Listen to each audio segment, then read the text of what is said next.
बहू का तकिया कलाम। सिद्धि की एक आदत थी। उसे इंग्लिश के शब्दों को अपनी हर बात के बीच में बोलने का बड़ा शौक था, खास तौर से स्टॉप। स्टॉप मम्मी जी, ये क्या कर रही हैं? बिल्कुल स्टॉप हो जाइए। कितनी बार कहा है कि किचन में कुछ भी सामान इधर उधर करने से पहले पूछ लीजिए। अरे क्या स्टॉप स्टॉप करती रहती है। तेरा बस चले तो पूरी दुनिया स्टॉप करा दे। और हाँ, सामान इधर उधर नहीं, मैं बस ये देख रही थी कि चीनी कहाँ है। चाय पीने की तलब थी। स्टॉप मम्मी जी, अब ये मत बोलिए कि आपको ये भी नहीं पता कि किचन में चीनी कहाँ होती है। सास को सिद्धि की बात बिना सर पैर की लगती है। वो उससे बहस नहीं करना चाहती, सो वहां से निकल जाती है। सिद्धि कमरे में। स्टॉप, मैं कहती हूँ बिल्कुल स्टॉप। मैंने कहा बिल्कुल स्टॉप। नहीं करता स्टॉप बिल्कुल।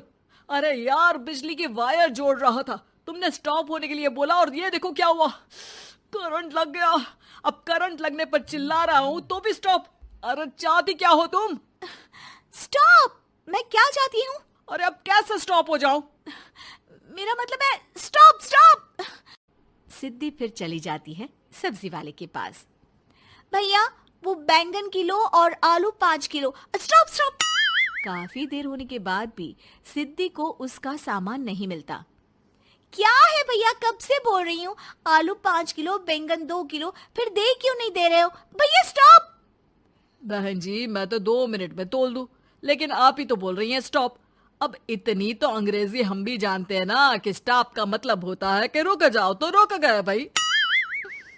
अरे यार, क्या लोग हैं।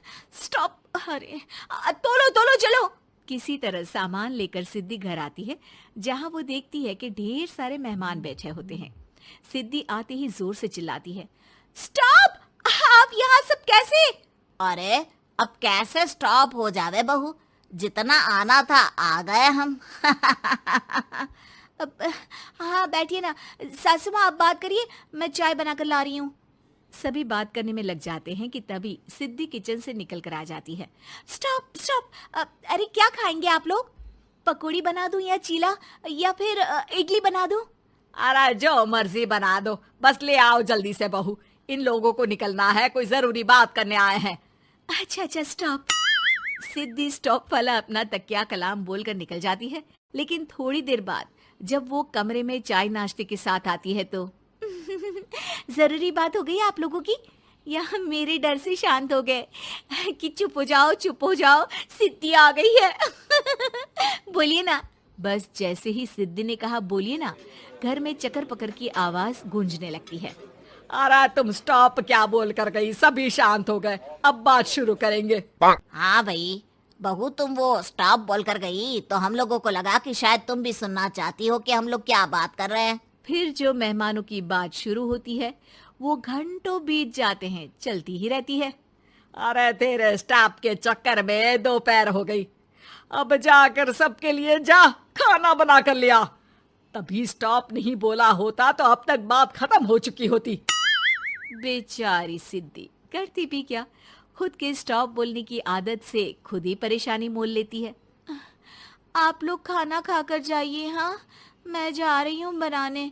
मम्मी जी, लेकिन स्टॉप, मैं ना खाना बनाकर लाती हूँ। सिद्धि सबको खाना खिलाकर विदा करती है। पूरी तरह से थक चुकी सिद्धि शाम को पार्क में वॉक करने जाती है। स्टॉप यार, आज तो मैंने बहुत खा लिया, पेट लग रहा है कि फट ही जाएगा। सहेली एक जगह खड़ी होकर सिद्धि की बातें सुनती है।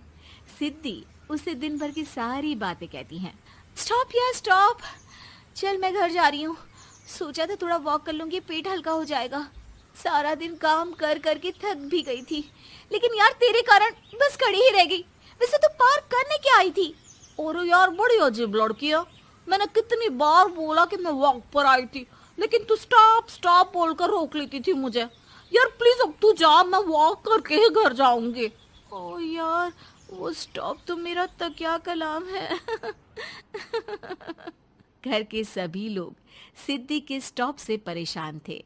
वे कभी उसके बोलने पर स्टॉप हो जाते तो मुसीबत आ जाती, कभी नहीं होते तो भी मुसीबत आ जाती। अरे मैं तो इस बहू के तकिया कलाम से परेशान हो गई हूँ। अरे कोई तो उसकी ये आदत हटाए। देखो माँ, ये जो आदत होती है ना, जब तक खुद की जान पर न बन जाए आदत छूटती नहीं। अरे उसकी जान पर बना है, उससे हमें क्या। हम लोगों के लिए तो ये परेशानी का कारण बनती ही जा रही है। उधर सिद्धि खुद सोचती है, अरे यार, पहले बाजार से देर, फिर दिन का सारा खाना, और फिर पार्क में मैं टहल भी नहीं पाई। क्या करूं? इस तकिया कलाम के कारण मैं खुद ही परेशानी झेल लेती हूँ। एक काम करती हूँ, आज से सोच समझकर बोला करूंगी। बहू स्कूटी उठाती है और निकल जाती है, लेकिन जैसे ही वो बीच चौक पर पहुंचती है, स्कूटी फिसल जाती है और वो नीचे गिर जाती है। हाय रे, कोई तो बचाओ, किसने टक्कर मार दी मुझे? कितना दर्द हो रहा है, कोई तो डॉक्टर के पास लेकर चलो। स्टॉप। बस जैसे ही बहू स्टॉप बोलती है, सारे वहीं रुक जाते हैं। बड़ी घमंडी औरत है, एक तो हम बचा रहे हैं, ऊपर से देखो स्टॉप बोल रही है। स्टॉप, कोई नहीं है क्या इस पूरे शहर में? बहू अपने तकिया कलाम की रट लगा कर रखती है। स्टॉप, कोई है? कोई स्टॉप? लोग उसकी मदद के लिए आगे तो आते हैं, लेकिन जैसे ही उसका तकिया कलाम सुनते हैं, वहां से निकल जाते हैं। तभी कहीं से उसका पति लौट रहा था। वो बीवी को रास्ते में पड़ा देख हैरान रह जाता है। अरे तुम यहाँ, कितनी चोट लगी है तुम्हें? पति आसपास खड़े लोगों पर गुस्सा हो जाता है।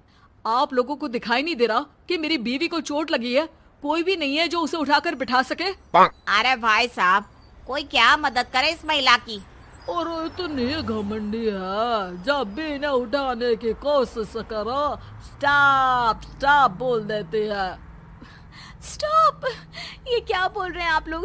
मैं पिछले आधे घंटे से दर्द सह रही हूँ। स्टॉप। पति समझ जाता है कि मामला क्या है।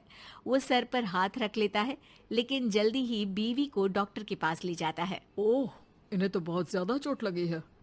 आप लोगों ने इन्हें लाने में कुछ ज्यादा ही देर कर दी है। रुकिए, मैं चेक करता हूँ। डॉक्टर जैसे ही बहू के पास पहुँचता है। हाँ तो मैम, कहाँ चोट लगी है आपको? यहाँ। स्टॉप। डॉक्टर देखते देखते अचानक रुक जाता है। अब भी स्टॉप? अरे नहीं नहीं डॉक्टर साहब, अब तो सपने में भी स्टॉप नहीं बोलूंगी।